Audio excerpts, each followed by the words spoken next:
I think already now that the transformative legacy of this World Cup is that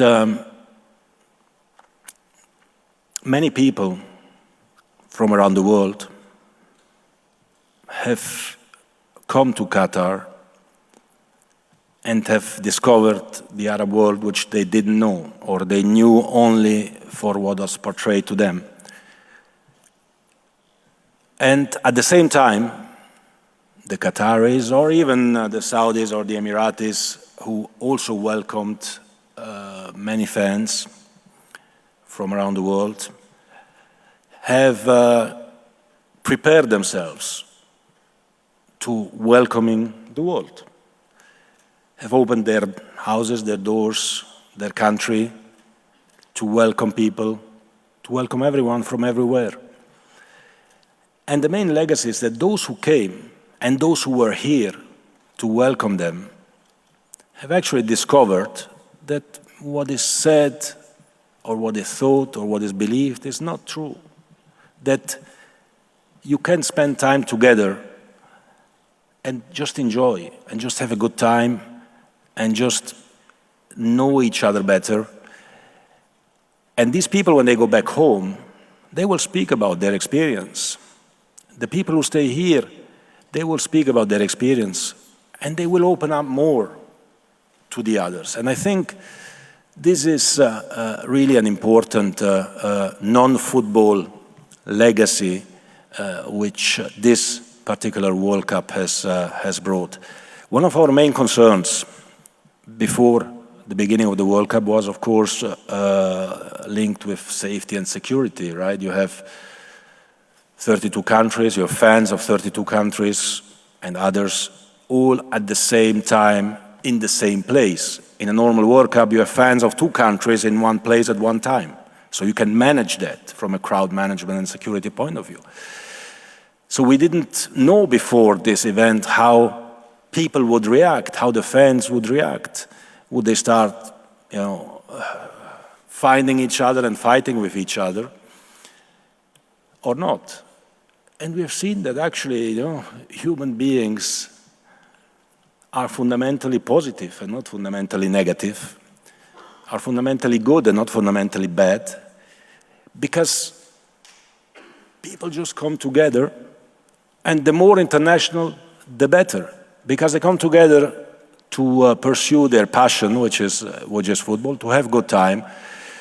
And we had no single incident. The first item I want to highlight and stress, of course, is the praise for the unanimous praise of the FIFA Council for this World Cup, for the unique cohesive power that this World Cup has shown. The thanks to everyone who was involved, to, of course, Qatar, all the volunteers, workforce, all of you, everyone who has contributed to make this World Cup the best World Cup ever. Let me just give you just a couple of figures regarding this World Cup. You will receive, of course, all of that, but I think it's important.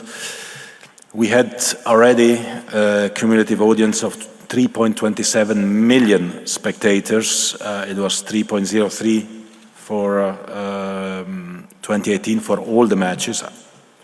There are still 2 matches to go, as you know, of course. The average is 52,760.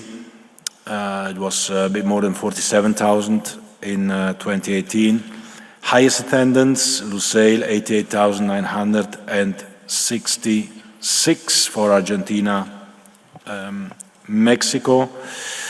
1.7 million people attended the FIFA Fan Festival, almost 80,000 per day. And we played 62 matches so far without incidents, basically, in a very, very joyful atmosphere. And I think this is what we need to bear in mind.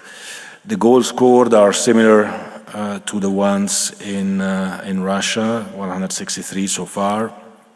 Important as well, no team has won all the games.